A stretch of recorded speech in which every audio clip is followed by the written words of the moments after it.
Hey, it's Tyron. Hope you're having a great day. Just wanted to come at you with some practical stuff to help you lose body fat. I want to share with you three actionable steps, really simple things you can start right now, right today. You don't need to buy anything, and this will help you, just start losing body fat. So first one we want to focus on is fasting until true hunger. So true hunger is loosely is defined as a feeling of ravenous. You're feeling ravenous or you have low energy. And this is something that's not corrected by taking salt. So if you can adjust your energy levels by just having some salt, well then it's not true hunger. So basically what we want is when you wake up in the morning, you fast, you don't consume any calories at all. You have water, obviously. Put it about a quarter to a half teaspoon per bottle of water that you drink. You can consume black coffee, tea. Now, if you need to consume any, cream or whatever, try to keep it really minimal because any amount of calories is going to break your fast. But if it's easier for you, if it's more palatable than having black coffee, and if it just makes the whole experience that much more enjoyable, it's better to have something than just to go and have nothing. So what I would say is try to aim for table cream, which is 18% milk fat, or heavy whipping cream, which is about 35% milk fat, and just add like a little bit to it. And you should be good to go. And then, so basically our first step we're gonna be going to go for is fasting until true hunger. Okay, again, you're ravenously hungry, so then you break your fast and eat, or you have low energy, which cannot be fixed by taking some salt. Okay. Number two is we are going to want to eat until you are satiated. Okay. So what we want to do is we want to prioritize nutrient-dense, high protein to fat ratio animal foods. Okay. So that would be such things as you could do, New York strip loin steaks, which are a little bit less fatty than, let's say, a ribeye steak, and then maybe just cut off some of the fat on there. You could do ground beef, maybe like a 90% to a 10% fat ratio. You could do chicken with the skin on. You could do whole eggs, salmon, oysters, different seafoods, those kinds of things. So we basically just want to have something that's going to be really high in protein, which is going to be your animal foods, and really nutrient dense. And it's going to be very high in what I was saying is protein to energy ratio. So an animal food is going to be much higher in protein and usually much lower in fat and carbohydrate, which is the energy source.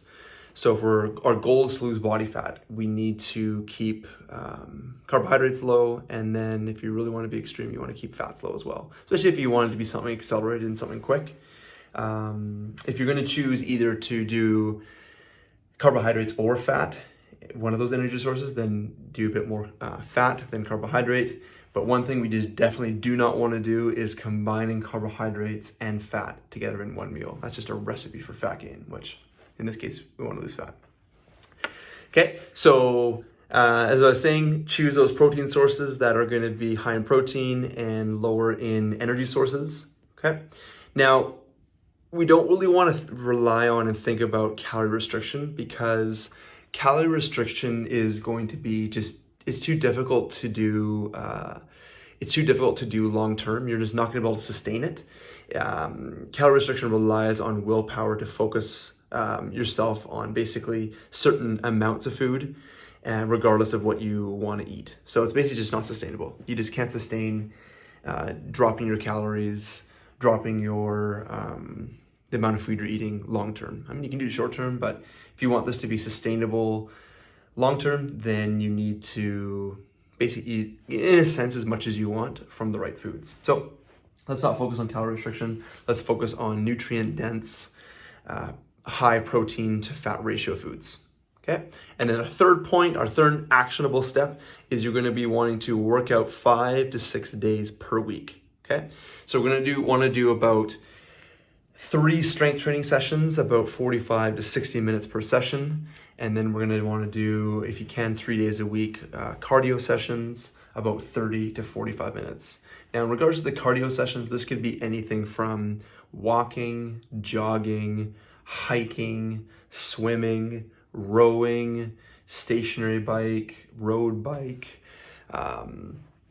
any of those sorts of things for about 30 to 45 minutes. So the strength training sessions is going to be really focused on building up your lean muscle mass, boosting your metabolism, helping your cells become more insulin sensitive, so you can use utilize insulin better, and you can therefore clear the glucose out of your bloodstream better, which is also going to have other good effects down the line with reducing inflammation, but that's for another video.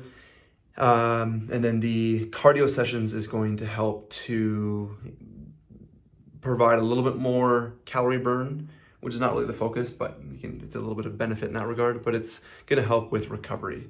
So that from your training sessions, your strength training sessions, is actually going to help to flush out some of the metabolites from your muscles a bit better that would have been built up from your training sessions, and help you to recover faster and quicker so you can get back to those strength training sessions. So I hope that helps. Quick recap. So the 3 actionable steps that you want to take to help you lose fat is going to be, number 1 is fasting until true hunger. Number 2 is going to be eating until satiety. So basically eating until you're full with those nutrient-dense, protein-rich foods, animal-based foods.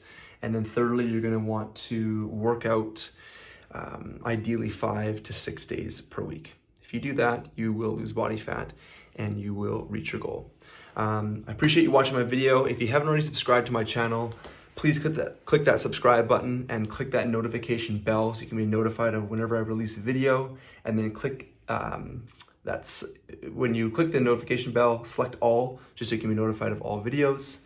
And yeah, if you have any questions about this video, or you have any ideas for future videos, I would love to hear from you. So just please comment below and let me know what your thoughts were and anything that you have questions about. So I appreciate you listening, and I look forward to coming to you in the next video.